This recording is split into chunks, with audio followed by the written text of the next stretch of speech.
আমরা এই অধ্যায়ে একটি কাস্টম মেসেজ বক্স তৈরি করব, অর্থাৎ আমাদের নিজস্ব একটি কাস্টম মেসেজ বক্স যেটি আমরা ফাংশনের মাধ্যমে তৈরি করব যাতে বিভিন্ন জায়গায় আমরা সেটিকে ব্যবহার করতে পারি।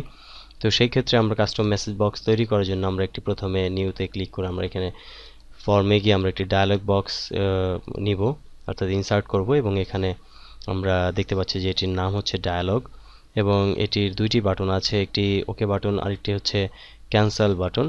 তো আমরা এটিকে নিচে ড্র্যাগ করে নিয়ে আসি। যেহেতু মেসেজ বক্সের কোনো ক্যান্সেল বাটন থাকে না, সেক্ষেত্রে আমরা এটি ডিলিট করে দিয়ে আমরা শুধুমাত্র ওকে বাটনটিকে আমরা ব্যবহার করব। এবার এখানে আমরা মেসেজ বক্সের জন্য একটি আইকন ব্যবহার করতে চাই মেসেজ বক্সের জন্য, সেই জন্য আমরা এখানে একটি পিকচার বক্স অথবা আমরা সরাসরি ইমেজ আমরা সিলেক্ট করব আইকনের জন্য, এবং এটিকে সিলেক্ট করে নিয়ে আমরা এখানে এটির নাম পরিবর্তন করব IMG আইকন, এবং নিচে আমরা একটি আইকন দিয়ে দিতে পারি, অর্থাৎ পিকচার দিতে পারি আইকন হিসাবে। পিকচার এখানে ক্লিক করে আমরা ড্র্যাগ করে নিব, যেটি রাখা আছে ফোল্ডারে। এখানে আমরা এটি 01 এবং পরবর্তীতে আরেকটি আইকন আমরা প্রদর্শন করব, এবং এটি সাধারণত একটু বেশি বড় হয়ে গেছে, তো আমরা এটিকে ছোট করে নিব। বর্ডার স্টাইল নন ঠিক আছে, তো এটিকে আমরা ড্র্যাগ করে ছোট করে নিব।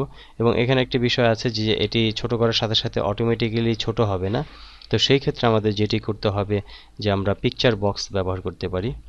এখানে আমরা একটি পিকচার বক্স ব্যবহার করব এবং এখানে পিকচারে সেই পিকচারটি দিয়ে দিব, এবং একইভাবে আমরা এখানে সরাসরি অটো রিড্র অটো সাইজ আমরা ট্রু করে দেব,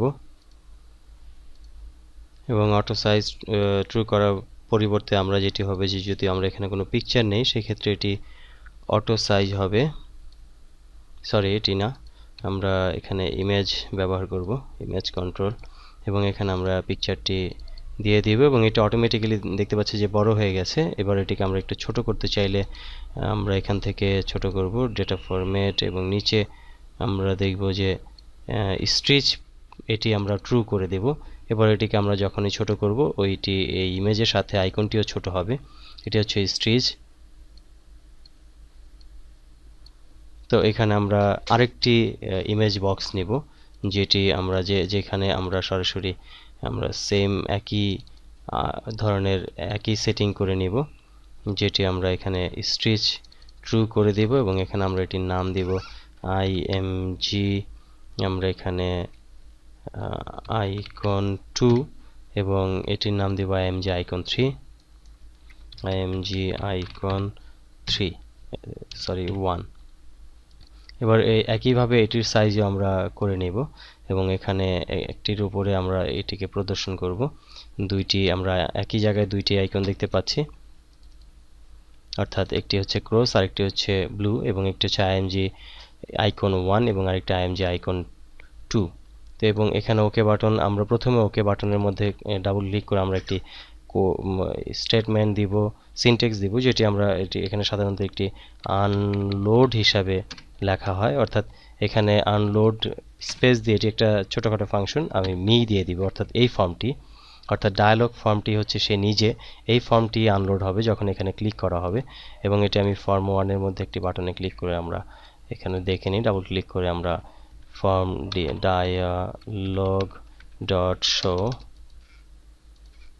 ডায়ালগ ডট শো, আমরা শো দিয়ে আমরা এটিকে দেখে নেই যেটি হ্যাঁ শো হচ্ছে, এবং এখানে ক্লিক করে এটি আনলোড হচ্ছে। তা আমাদের বিষয়টি ক্লিয়ার যে এটি এখানে ক্লিক করলে আনলোড হচ্ছে।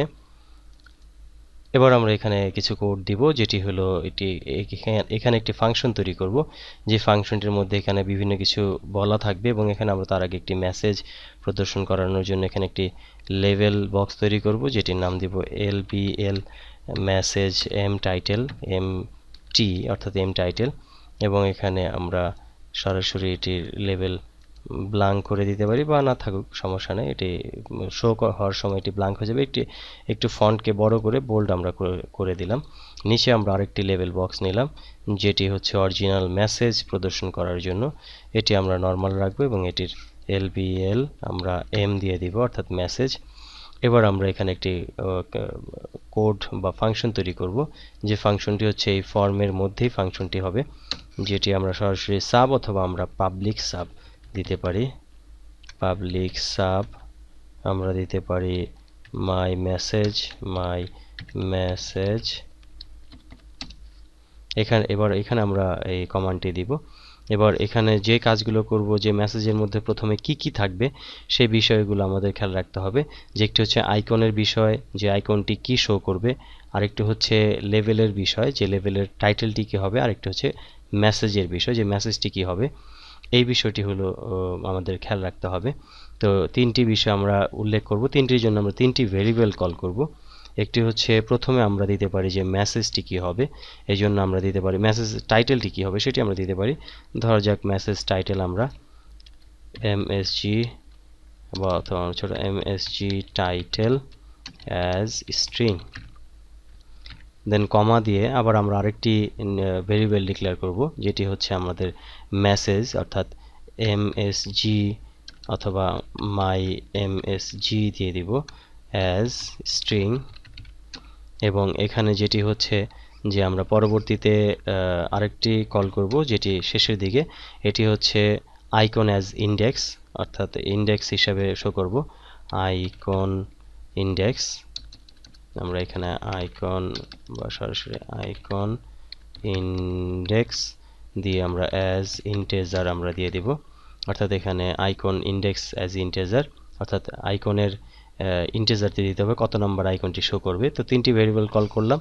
এবার আমরা এখানে সেটির কাজ করব, সেটি নিয়ে প্রথমে আমরা দেব যে এমজিএস টাইটেল সমান সমান আমরা এখানে দিয়ে দিব যে কোনো একটি টাইটেল, অথবা আমরা সরাসরি এখানে ক্যাপশনের মধ্যে চলে যাই আর অন্যান্য ডিক্লারেশন না করে আমরা লেভেল ক্যাপশনে, অর্থাৎ প্রথমে এলবিএল এমটি অর্থাৎ মেসেজ টাইটেল ক্যাপশন, আমরা ক্যাপশনের মধ্যে দিয়ে দিব এমজিএস টাইটেল, তারপর আমরা নিচে এলবিএল এম অর্থাৎ মেসেজ ক্যাপশন আমরা এখানে সমান সমান, উপরে সমান সমান দেওয়া হয়নি, এখানে আমরা মাই এমএসজি অর্থাৎ মাই মেসেজ। এরপর সবার শেষে যেটি হচ্ছে আইকন ইন্ডেক্স, অর্থাৎ এখানে একটি শর্ত দিতে হবে যে যদি 1 হয় তাহলে কি প্রদর্শিত হবে এবং 2 যদি হয় তাহলে কি প্রদর্শিত হবে। সেক্ষেত্রে আমরা ইফ এলস ব্যবহার করতে পারি। ইফ আইকন ইন্ডেক্স সমান সমান 1, দেন ইন্ডেক্স 1, তাহলে যেটি হবে যে MG icon 1 dot show, sorry show না ভিজিবল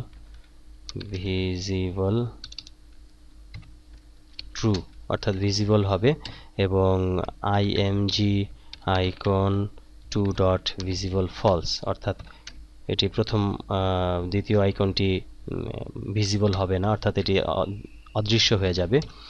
আবার একইভাবে আমরা এখানে ইফ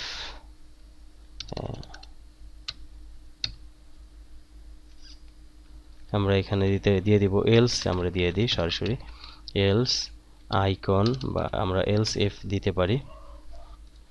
আমরা এলস যেটি দিয়ে দিব, যদি এটা না হয় সেক্ষেত্রে যেটি হবে যে অন্য কাজটি করবে, যে ইমেজটি অন্যটি শো করবে বাকিটি শো করবে না। অথবা আমরা এলস ইফে দিতে পারি, আমরা এলসের মধ্যে নিয়ে যাই IMG icon 1 dot visible false এবং IMG icon 2 dot visible true. End if, আমরা এন্ড ইফ বন্ধ করে দিলাম। এবার আমরা দেখতে পাচ্ছি যে যদি এটি হয় সেক্ষেত্রে এখানে ইন্টিজার শুধু 1 দিতে হবে। তো এবার আমরা বিষয়টি দেখে নেই যে কি হবে, এবং শেষে আরেকটি যেটি করতে হবে, সবার শেষে ফর্মটিকে লোড করাতে হবে, অর্থাৎ ফর্মটিকে শো করাতে হবে। সেক্ষেত্রে আমরা মি ডট শো আমরা দিয়ে দেবো, অর্থাৎ এই ফর্মটি সে নিজে আর কি শো হবে। এবার আমরা ফর্ম 1-এ এই ফাংশনটি কল করব, আমরা দেখে নেই কিভাবে। এই জন্য আমরা এখানে ডাবল ক্লিক করে ফাংশনটি যদি লিখে নেই, তার আগে অবশ্যই আমাদের form1 ডট ডায়ালগ আমাদের লিখতে হবে dialog ডট মাই মেসেজ। এবার আমরা যখন এখানে একটি স্পেস দিব সেক্ষেত্রে আমরা দেখতে পাচ্ছি এমএসজি টাইটেল অ্যাজ স্ট্রিং, মাই message as string, icon index as integer. অর্থাৎ এক্ষেত্রে আমার মেসেজের টাইটেলটি হবে ধরা যাক মাই ফার্স্ট ফাংশন এবং পরবর্তীতে আমরা কমা দিলে মাই মেসেজটি হবে এটি হ্যালো ওয়ার্ল্ড এবং পরে ইন্ডেক্স অর্থাৎ ইন্ডেক্স 1 আমরা দিয়ে দিব। এবার এটিকে যখন আমরা রান করাবো সেই ক্ষেত্রে আমরা দেখতে পাচ্ছি যে ইন্ডেক্স 1টি আমাদের রান হচ্ছে, অর্থাৎ my first function hello world. Okay দিলে এটি বন্ধ। যখন আমরা এখানে আইকনটি 2 দিয়ে দিব সেই ক্ষেত্রে আমরা এখানে ক্লিক করলে দেখব যে মাই ফার্স্ট ফাংশন হ্যালো ওয়ার্ল্ড এটি 0। তো এবার আমরা যে বিষয়টি দেখব যে আমরা এখানে যদি 2 এর পরিবর্তে 3 দেই সেক্ষেত্রে আমাদের যেটি হবে যে এখানে বিষয়টি তেমন ঠিকভাবে কাজ করবে না। এই জন্য আমাদের ফাংশনের মধ্যে যে বিষয়টি আছে সেটি একটু পরিবর্তন করতে হবে, অর্থাৎ এখানে আমরা এলস এর পরিবর্তে এলস ইফ দেব এবং এখানে আইকন অর্থাৎ আইকন ইন্ডেক্স আমরা সমান সমান অর্থাৎ স্পেসিফিক করে দেব 2, দেন এই কাজটি হবে। এবং যদি এখানে কোনো কিছুই না হয় অর্থাৎ এই শব্দটির কোনোটি যদি না হয় সেক্ষেত্রে আমরা আরেকটি এলস ব্যবহার করব, যেখানে আমরা দিয়ে দিব যে IMG icon 1 dot visible false এবং আইকন একইভাবে IMG icon 2 dot visible false. তো একইভাবে এই বিষয়গুলো আমরা দিয়ে দিব। তো এবার আমরা দেখতে পাচ্ছি যে স্পেসিফিকভাবে আমাদের কন্ডিশন যুক্ত হয়েছে যে যদি এই আইকনটি ইন্ডেক্সটির সংখ্যা যদি 1 হয় সেক্ষেত্রে শুধুমাত্র এই 1 নাম্বার আইকনটি ভিজিবল হবে এবং যদি ইন্ডেক্সের সংখ্যাটি 2 হয় সেই ক্ষেত্রে 2 নাম্বার ইমেজটি ভিজিবল হবে এবং যদি তার কিছুই না হয় সেক্ষেত্রে সবগুলোই ভিজিবল ফলস হয়ে যাবে অর্থাৎ হাইড হয়ে যাবে। এবার আমরা এটি এখানে ক্লিক করে দেখে নিই, সেক্ষেত্রে আমরা দেখতে পাচ্ছি 3 হওয়ার জন্য এখানে কোনো আইকন শো করেনি, যেহেতু এখানে এলস দেওয়া আছে স্পেসিফিক, এই জন্য আমরা এখানে 3 এবং যদি 1 প্রদর্শিত করি সেক্ষেত্রে আমাদের ইয়েলো আইকনটি প্রদর্শিত হবে এবং যদি আমরা 2 দেই সেক্ষেত্রে আমাদের ক্রস আইকনটি প্রদর্শিত হবে এবং যদি এখানে আমরা 3 দেই সেক্ষেত্রে কিছুই ভিজিবল হবে না। এখানে আমরা দেখতে পাচ্ছি সব 0, কিছুই ভিজিবল হবে না। তো এখানে যদি আমরা শুধুমাত্র এটি ছাড়াও যদি প্রদর্শিত করি সেই ক্ষেত্রে আমাদের একটি এরর মেসেজ দিবে। তো যদি আমরা এরকম যদি কিছু করতে চাই যে এই এরর মেসেজটি আর শো প্রদর্শিত হবে না, সেই ক্ষেত্রে আমরা যেটি করতে পারি যে আমরা এই ফাংশনের মধ্যে প্রথম দিকে একটি শুরুর দিকে আমরা একটি কোড বা একটি সিনট্যাক্স ব্যবহার করতে পারি, সেটি হচ্ছে অন এরর রিজিউম নেক্সট।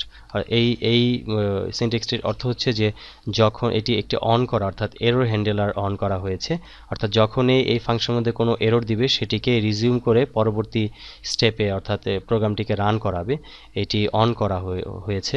তো এই জন্য অন এরর রিজিউম নেক্সট আমরা কোডটি যদি ব্যবহার করি সেক্ষেত্রে আমরা এখানে ফর্মের এখানে যদি কোনো সংখ্যা না ব্যবহার করি সেই ক্ষেত্রে আমরা এখানে তারপরও বিষয়টি এরর দিচ্ছে। তো এখানে আমরা দেখে নেই ডায়ালগে অন এরর রিজিউম নেক্সট, এটি সাধারণত একটি মূল ফাংশনটি আমরা দেখে নিই যে এররটি কি। এখানে একটি কম্পাইলার আর্গুমেন্ট নট অপশনাল, এখানে যেহেতু একটি ফাংশন তৈরি করা হয়েছে এই ফাংশনের মধ্যে আর্গুমেন্টটি অপশনাল দেয়া নেই, এই জন্য এই এররটি হচ্ছে, অর্থাৎ এখানে আমাদের সংখ্যা ব্যবহার করতেই হবে। তো সেই ক্ষেত্রে এই মেসেজটি আর প্রদর্শিত হবে না। এবং এই ক্ষেত্রে যেটি করতে হবে যে একটি এরর হ্যান্ডেলিং করার জন্য এখানে অবশ্যই আমাদের একটি এরর হ্যান্ডেলার ব্যবহার করতে হবে, অর্থাৎ এটি হচ্ছে বেসিক একটি error handler on error resume next. এই ক্ষেত্রে এটি যদি কাজ না করে সেই ক্ষেত্রে আমাদের এরর হ্যান্ডেলারের কোড নাম্বারটি নিয়ে সেখানে আমরা সরাসরি আরেকটি সেকশনে পাঠিয়ে দেব, অর্থাৎ গো টু দিয়ে আরেকটি সেকশনে পাঠানো হয়। তো এটি আমরা পরবর্তীতে এই বিষয়টি নিয়ে আলোচনা করব, এরর হ্যান্ডেলিং সাবজেক্টে আমরা বিষয়টি নিয়ে আলোচনা করব। তো এখানে আমরা ফাংশনটি নিয়ে দেখলাম যে ফাংশনের মধ্যে আমরা দেখতে পাচ্ছি যে একটি ছোটোখাটো একটি ফাংশন তৈরি হয়ে গেছে আমাদের কাস্টম মেসেজ হিসাবে, যে ফাংশনের মাধ্যমে আমরা আমাদের কাস্টম মেসেজগুলোকে প্রদর্শিত করতে পারি বা মেসেজ বক্স হিসেবে আমরা প্রদর্শিত করতে পারি এইভাবে। তো এইভাবে আমরা একটি ফাংশন তৈরি করে নিয়ে আমরা বিভিন্ন জায়গায় সেটিকে আমরা ব্যবহার করতে পারবো এই বিষয়টি। এবং আমরা আরেকটি বিষয় খেয়াল রাখবো, যদি এই ফাংশনগুলোকে যদি আমরা এখানে কাজ না করাতে চাই, অর্থাৎ এই ফাংশনের আগে যে আমরা যেটি ব্যবহার করেছি ডায়ালগ ডট, অর্থাৎ এই ফর্মের নাম যেহেতু আমরা ব্যবহার করেছি, যদি আমরা এমন করতে চাই যে এই ফর্মের নামটি ছাড়াই আমরা ফাংশনটি ব্যবহার করতে চাই, সেই ক্ষেত্রে আমাদের যে কাজটি করতে হবে যে এখান থেকে আমাদের একটি মডিউল ব্যবহার করতে হবে, অর্থাৎ মডিউল আনতে হবে। তো এই মডিউলটি এনে আমরা এখানে যে কোনো একটি মডিউল আমরা ওপেন করব এবং সেই মডিউলের মধ্যে আমরা এই ফাংশনটিকে ছেড়ে দেব, অর্থাৎ মডিউলের মধ্যে ফাংশনটি তৈরি করব। সেই ক্ষেত্রে আমরা এখানে পাবলিক সাব মাই মেসেজ এটি আমরা সরাসরি অর্থাৎ এই মাই মেসেজ হিসেবে আমরা কল করাতে পারবো এই ফর্মের মধ্যে। এখানে এবার আমরা এখানে ক্লিক করে আমরা দেখতে পাবো যে মি শো, এখানে যেহেতু মি শো অর্থাৎ এটি একটি মডিউল, যেহেতু এটি একটি ফর্ম না, এখানে এটি এরর দেখাচ্ছে। এই জন্য এই মি এর পরিবর্তে মি ছিল যেটি, অর্থাৎ এই ডায়ালগটি ছিল মি, এই জন্য আমরা এখানে ডায়ালগ দিয়ে দিব, অর্থাৎ ফর্মটির নাম dialog ডট শো আমরা এটি দিয়ে দিব। এবার আমরা এখানে ক্লিক করে দেখতে পাচ্ছি যে এটি প্রদর্শিত হচ্ছে, অর্থাৎ এখানে সরাসরি আমরা ফাংশন হিসাবে প্রদর্শন করতে পারছি এই ফর্মের মধ্যে। অর্থাৎ এখানে মাই মেসেজ নামের আমরা মাই মেসেজ দিয়ে স্পেস দিলে আমরা সরাসরি ফাংশনটিকে কল করাতে পারছি। তো এই হচ্ছে বিষয়টি যে আমরা এই ফাংশনটিকে বিভিন্ন জায়গায় বিভিন্নভাবে করে নিয়ে আমরা ফাংশনটিকে কল করতে পারি। একটি হচ্ছে যে ডায়ালগ বক্সের মধ্যে আমরা ফাংশনটিকে তৈরি করে তার আগে ডায়ালগের নাম দিয়ে ডট দিয়ে তারপর আমরা ফাংশনটিকে প্রদর্শন করাতে পারি বা ব্যবহার করতে পারি, অথবা সরাসরি মডিউল আমরা নিয়ে সেখানে আমরা কপি পেস্ট করে আমরা ফাংশনটিকে আমরা ব্যবহার করতে পারি। তো এটি হচ্ছে সবচাইতে উৎকৃষ্ট সবচাইতে উত্তম একটি ফাংশন কল করার বিষয়, যে নতুন একটি মডিউল তৈরি করা, যাতে করে আমাদের বারবার ডায়ালগ কথাটি না লিখতে হয় বা ফর্মের নামটি না লিখতে হয়। এই জন্য আমাদের মডিউলটি তৈরি করতে হয়। তো মডিউলের বিষয়টি আমরা পরবর্তীতে আরও বিস্তারিত আলোচনা করব বা বিস্তারিত আমরা দেখব মডিউল কি বা মডিউল কোথায় কোথায় ব্যবহার করতে হয় বা কীভাবে ব্যবহার করতে, এই বিষয়টি আমরা পরবর্তীতে দেখব।